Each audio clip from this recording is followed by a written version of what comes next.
Assalamualaikum warahmatullahi wabarakatuh.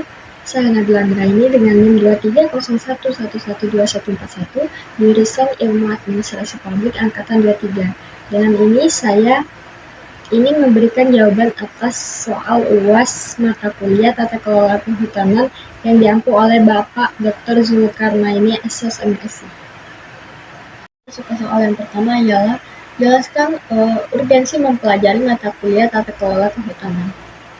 Nah, menurut saya, mempelajari mata kuliah tata kelola kehutanan sangat penting karena hutan tidak hanya berfungsi sebagai sumber daya ekonomi, tapi juga sebagai penyangga kehidupan, mengatur iklim, pelindung keanekaragaman hayati, dan sumber kehidupan bagi masyarakat yang tinggal di sekitar kawasan hutan. Tata kelola kehutanan mempelajari bagaimana negara, masyarakat, dan sektor swasta mengatur, memanfaatkan, serta melindungi hutan secara berkelanjutan. Nah, urgensi lainnya adalah karena Indonesia masih menghadapi berbagai persoalan kehutanan seperti deforestasi, kebakaran hutan, konflik teritorial, pembalakan liar, serta tumpang tindih kebijakan antar instansi. Berbagai penelitian menunjukkan bahwa lemahnya koordinasi kelembagaan, konflik hak atas lahan, dan rendahnya partisipasi masyarakat menjadi hambatan utama dalam pengelolaan hutan yang berkelanjutan. Nah, saya sebagai mahasiswa administrasi publik, saya melihat bahwa masalah kehutanan sebenarnya bukan hanya masalah lingkungan, tetapi juga masalah tata kelola pemerintahan.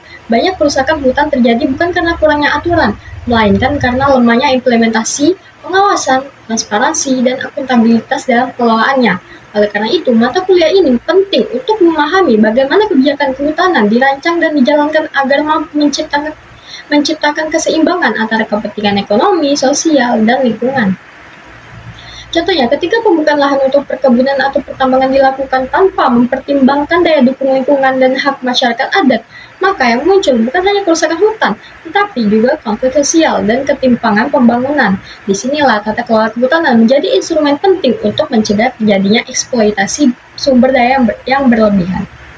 Yang kedua ialah setelah mempelajari matkul ini, coba kemukakan rekomendasi strategis untuk meningkatkan tata kelola kehutanan yang berkelanjutan dan berkeadilan di Indonesia. Menurut saya, terdapat beberapa rekomendasi strategis yang perlu dilakukan. Pertama, memperkuat kepastian hukum dan penyelesaian konflik teritorial. Salah satu akar masalah kehutanan di Indonesia adalah masih banyaknya tumpang tindih klaim lahan antara pemerintah, perusahaan, dan masyarakat adat. Selama persoalan hak atas lahan belum diselesaikan, konflik akan terus sering terjadi dan pengelolaan hutan sulit berjalan secara adil. Yang kedua ialah meningkatkan partisipasi masyarakat lokal dan masyarakat adat dalam pengambilan keputusan. Banyak penelitian menunjukkan bahwa masyarakat yang hidup di sekitar hutan memiliki kepentingan langsung untuk menjaga keberlanjutan sumber daya tersebut. Karena itu, mereka tidak boleh hanya menjadi objek kebijakan, tetapi harus menjadi subjek yang terlibat dalam perencanaan, pelaksanaan, dan pengawasan pengelolaan hutan. Yang ketiga ialah memperkuat transparansi dan akuntabilitas pengelolaan hutan. Informasi mengenai izin konsesi, penggunaan kawasan hutan, serta hasil pengawasan harus mudah diakses oleh publik. Transparansi penting untuk mencegah korupsi, penyalahgunaan kewenangan, dan praktik eksploitasi yang merugikan negara maupun masyarakat. Dan yang keempat ialah memperbaiki koordinasi antar instansi. Pengelolaan kehutanan melibatkan banyak lembaga sehingga sering terjadi tumpang tindih kewenangan. Oleh karena itu, diperlukan integrasi kebijakan antara sektor kehutanan, perkebunan, pertambangan, dan tata ruang agar pembangunan tidak saling bertentangan. Nah, secara kritis, saya melihat bahwa keberhasilan tata kelola kehutanan tidak dapat diukur dari berapa luas hutan yang dipertahankan, tetapi juga dari sejauh mana manfaat hutan dapat dirasakan secara adil oleh masyarakat tanpa mengorbankan kelestariannya untuk generasi mendatang. Inilah esensi pembangunan berkelanjutan yang sesungguhnya. Baik, lanjut ke soal yang terakhir ialah bandingkan tata kelola kehutanan di Indonesia dengan negara lain, misalnya Malaysia atau Brazil. Apa pelajaran yang dapat kita ambil?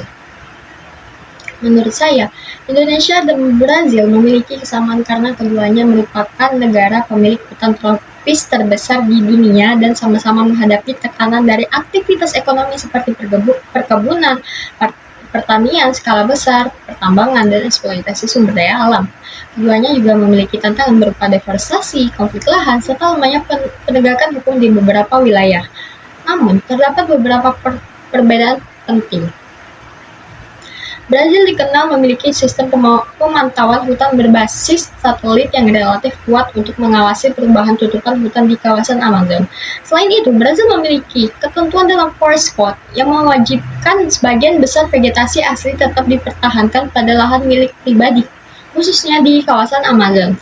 Sementara itu, Indonesia dalam beberapa tahun terakhir lebih menonjol melalui pendekatan perhutanan sosial yang memberikan akses pengelolaan hutan kepada masyarakat lokal sebagai upaya meningkatkan kesejahteraan sekaligus menjaga kelestarian hutan. Nah, dalam implementasinya masih menghadapi tantangan berupa konflik tenurial, koordinasi kelembagaan, dan kepastian hukum. Pelajaran yang dapat diambil Indonesia dari Brazil adalah pentingnya sistem monitoring yang kuat, penegakan hukum yang konsisten, serta penggunaan teknologi untuk mendeteksi perubahan tutupan hutan secara cepat. Sebaliknya, Brazil juga dapat belajar dari pendekatan perhutanan sosial Indonesia yang berupaya melibatkan masyarakat dalam pengelolaan hutan. Analisis saya adalah bahwa masa depan tata kelola kehutanan tidak cukup hanya mengandalkan negara atau pasar. Pengelolaan hutan yang berhasil harus dibangun melalui kolaborasi antara pemerintah, masyarakat, akademisi, dan sektor swasta. Negara yang mampu menciptakan keseimbangan antara perlindungan lingkungan, kesejahteraan masyarakat, dan pertumbuhan ekonomi akan memiliki tata kelola kehutanan yang lebih berkelanjutan dan berkeadilan. Baik, itu saja jawaban yang bisa saya berikan untuk menjawab soal UAS mata kuliah tata kelola kehutanan ini. Lebih dan kurang saya mohon maaf. Wassalamualaikum warahmatullahi wabarakatuh.